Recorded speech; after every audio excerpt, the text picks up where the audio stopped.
Welcome to YouTube channel कानूनी बात चर्चाएं खास।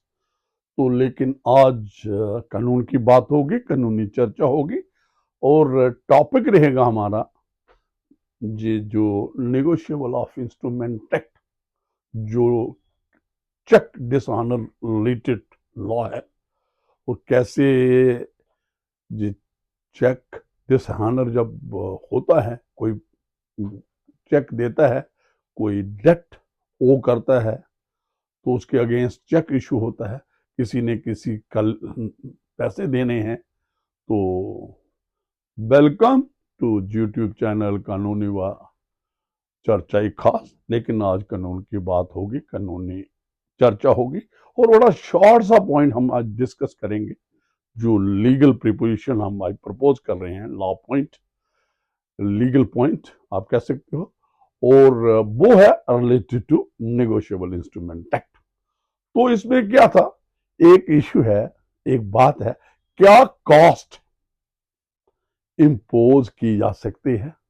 एक तो बात यह है, कॉस्ट मीन लिटिगेशन एक्सपेंसेस, तो जो हम सिविल साइड पे भी करते हैं, एक ये बात है। लेकिन कॉस्ट इंपोज करके क्या ये जो स्टेट लीगल सर्विस अथॉरिटी है, इस केस में जैसे हुआ, मैं ये सुप्रीम कोर्ट की साइटेशन भी रेफर करूंगा व्हाइल डिस्कसिंग दिस पॉइंट। जहां जैसे हमारा स्टेट लीगल सर्विस है, नेल्सा है, नेशनल लीगल सर्विस अथॉरिटी है, जहां डिस्ट्रिक्ट लेवल पे है, जहां तालुका तहसील लेवल पे है, क्या ऑर्डर कर सकते हैं कि कॉस्ट पे करें। किसको? कंप्लेनेंट को नहीं, पार्टी ऑब्वियसली जो कंप्लेनेंट और जो प्राइवेट पार्टीज के दरमियान ही इस किस्म की लिटिगेशन 138 की कंप्लेंट नेगोशिएबल इंस्ट्रूमेंट एक्ट के नीचे होती है। तो उनको छोड़ के, कंप्लेनर को छोड़ को, जैसे इस केस में हुआ है जो हम डिस्कस करने जा रहे हैं, तो ऑर्डर हुआ, हानेबल हाई कोर्ट ने ऑर्डर किया कि जो एक्यूज्ड है वो सेल्सा के अकाउंट में कॉस्ट, पर्टिकुलर कॉस्ट जो भी एसएस की हो, उसमें डाले। तो अभी ये एक पॉइंट है, तो सुप्रीम कोर्ट ऑफ इंडिया के पास मैटर किया। तो हम अभी सीधा पहले थोड़े फैक्ट्स पे आएंगे, फिर ये लॉ पॉइंट कैसे डिस्क किया है सुप्रीम कोर्ट ने, इसको कैसे डेलिब्रेट अपॉन किया है, तो उस पर बात होगी। तो जी इस केस का जी टाइटल क्या है, Rajiv Khandewal versus state of Maharashtra. तो इसमें क्या था, तो एक एपिलॉन्ट जो था जिसने अप्रोच किया honourable supreme court of India, आप कह सकते हो अक्यूज्ड, ये कन्विक्ट हो गया। 138 की कोई कंप्लेंट थी, तो इसको कन्विक्शन हुई, ऑब्वियसली सेंटेंस भी होगी, फाइन भी होगा, पेनल्टी जो होती है 138 की, जैसे जो प्रोसीडिंग है नेगोशिएबल इंस्ट्रूमेंट एक्ट के नीचे। तो ये अपील में गया, अपील इसकी डिसमिस हुई। इट मीन जो सजा थी, जो कन्विक्शन और सेंटेंस थी, वो अपहेल्ड रही, बहाल रही। तो उसके बाद इसने रिवीजन में गया हानेबल हाई कोर्ट। तो वहां जो हानेबल हाई कोर्ट में गया, वहां इसने कॉम्प्रोमाइज किया, एग्रीमेंट हो गया, किसके साथ? एक्यूज्ड और कंप्लेनेंट का। तो वहां पे एग्रीमेंट होने के बाद तो एक हम कह सकते हैं यहाँ पे कि भाई कंप्लेंट विड्रॉ हो गई, कन्विक्शन खत्म हो गई और एक्यूज को एक्यूट कर दिया गया। लेकिन हाई कोर्ट ने ऑर्डर किया कि कास्ट, ये पर्टिकुलर कास्ट जो भी इंपोज की होगी, ये स्टेट लीगल सर्विस अथॉरिटी में डिपॉजिट करे। इस पॉइंट से अग्रीव होकर जो एपिलॉन्ट है, एक्यूज्ड है, he approach the supreme court of India. अभी क्वेश्चन है, क्या इस किस्म का ऑर्डर हो सकता है रिलेटिंग टू कास्ट? तो इन्होंने क्या है, इसमें एक सपोर्ट ली है, किसकी? एक ये जजमेंट है अर्लियर, जो तो उसका टाइटल है दामोदर एस प्रभु वर्सेस सईद बाबा लाल एच, बाबा लाल एच। ये एक 2010 की साइटेशन है। इसको उसने मद्देनजर रखते हुए हाई कोर्ट ने ये कॉस्ट डाली थी, जो भी इसमें गाइडलाइन थी, जैसा भी है। तो इसका क्या सुप्रीम कोर्ट ऑफ इंडिया ने इसके बारे में और इस कॉस्ट के बारे में क्या फैसला दिया, तो मैंने फैक्ट्स आपको बता दिए। हम सीधा आते हैं the short issue for consideration in this appeal is with respect to the cost imposed by the high court. जो हाई कोर्ट ने कास्ट इम्पोज की है by placing reliance upon the जो जजमेंट अफोर मेंशन जजमेंट जो मैंने judgement refer की जो Damodar S प्रभु की जो 2010 की है जिसका रेफरेंस मैंने दिया। तो आगे ये बात उन्होंने आर्गुमेंट सुने दोनों पार्टीज के जो तो फिर उन्होंने ये बात की। तो इसमें क्या आर्गुमेंट आए, इसमें एक बात कही गई, it is submitted by the learned senior council appearing for the appellant that the court had invoked Article 142 of the Constitution of India in aforesaid decision। वो स्पेसिफिक था जिसमें कास्ट किस कंडीशन में था, क्या उसके सर्कमस्टांस थे, और सुप्रीम कोर्ट ने इन्वोक जो इनहेरेंट ज्यूरिसडिक्शन सिर्फ सुप्रीम कोर्ट के पास है फॉर डूइंग कंप्लीट जस्टिस जो आर्टिकल 142 कॉन्स्टिट्यूशन ऑफ इंडिया। ये एक आर्गुमेंट्स सुप्रीम कोर्ट के पास हुए एपेलान के काउंसिल ने किया कि और इसकी एप्लीकेबिलिटी इसको इन्वोक नहीं कर सकता मास वाई एक्सेप्ट जो supreme court of India J every exercise high court नहीं कर सकता। कोई कोर्ट जो भी इंडिया में है जो आर्टिकल 142 को इन्वोक नहीं करता मास वाई except supreme court of India. जो हाई कोर्ट ने किया कि दामोदर जो एस दामोदर वाले केस को रेफरेंस देके कि कास्ट डाली, कास्ट किसको डाली, एक्यूज को डाली नो डाउट।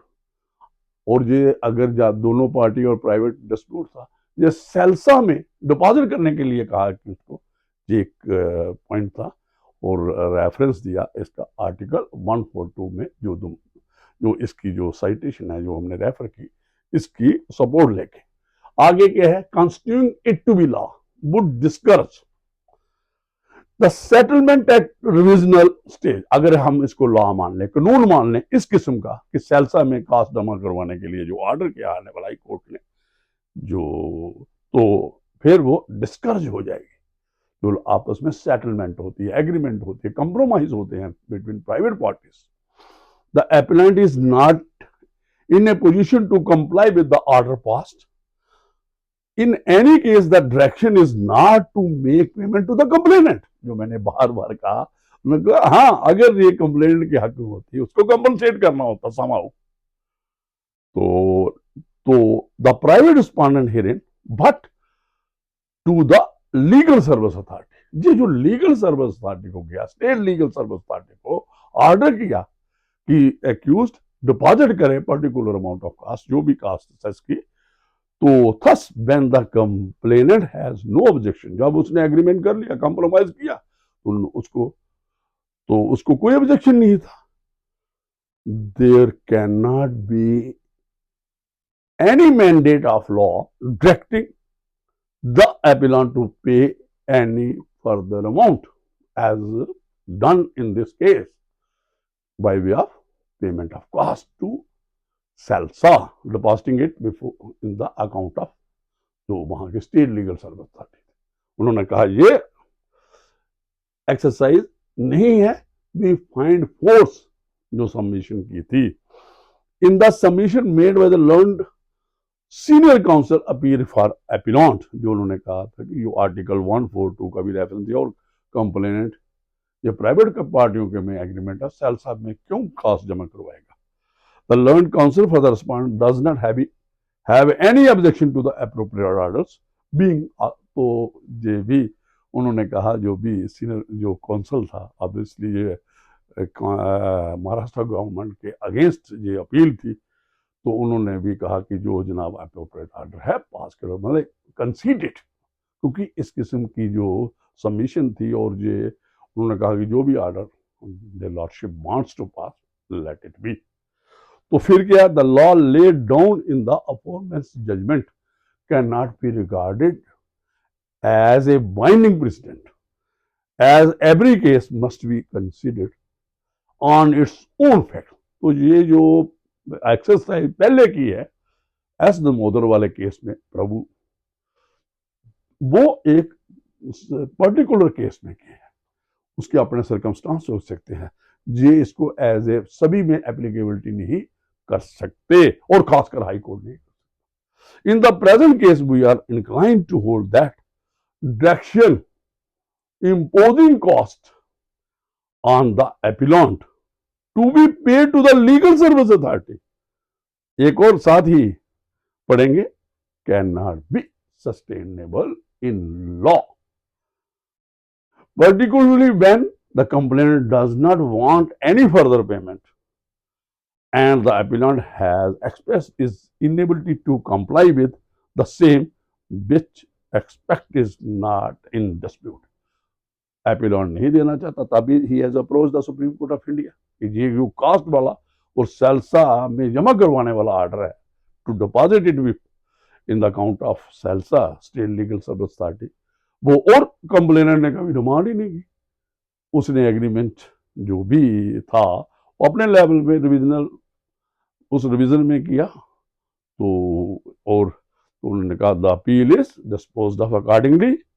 जो तो ये छोटा सा पॉइंट है कि कॉस्ट जो इम्पोज की जा सकती है और की जा सकती है, एक ये भी बात है, और कॉस्ट इम्पोज करके क्या ऑर्डर हो सकता है कि जो सेल्सा जो आप कह सकते हो स्टेट लीगल सर्विस अथॉरिटी या डिस्ट्रिक्ट लीगल सर्विस अथॉरिटी, नेल्सा या तहसील लेवल अथॉरिटी, कोई भी कोर्ट अगर कोई कॉस्ट पेमेंट, दो पार्टियां प्राइवेट पार्टियां अगर कोई नेगोशिएबल ऑफ इंस्ट्रूमेंट एक्ट के नीचे कंप्लेंट दायर करे तो कास्ट दोनों में हो सकता है। जैसे इस जो ये प्रोसीडिंग है इसको काफी क्रिमिनल प्रोसीडिंग समझा जाता है, और इसमें काफी, क्योंकि इसमें लेन देन एक पेमेंट का ही है ना, चाहे वो क्रिमिनल बना गई है, काफी क्रिमिनल है। तो ये एक बात आई तो उन्होंने कहा कि, और कंप्लेनेंट ने इसमें डिमांड ही नहीं की थी और कोई उसने उसकी बात ही नहीं थी, तो हाई कोर्ट ने अपने लेवल पे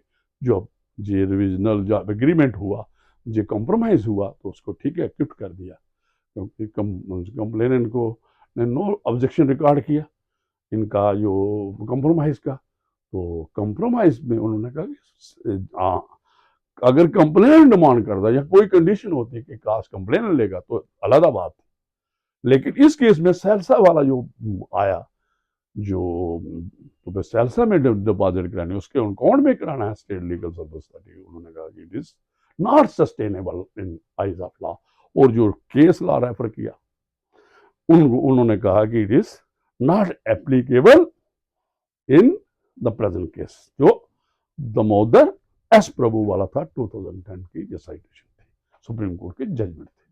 मुझे लगता है ये काफी है आज के लिए, तो मुझे दीजिए इजाजत। Thank you very much.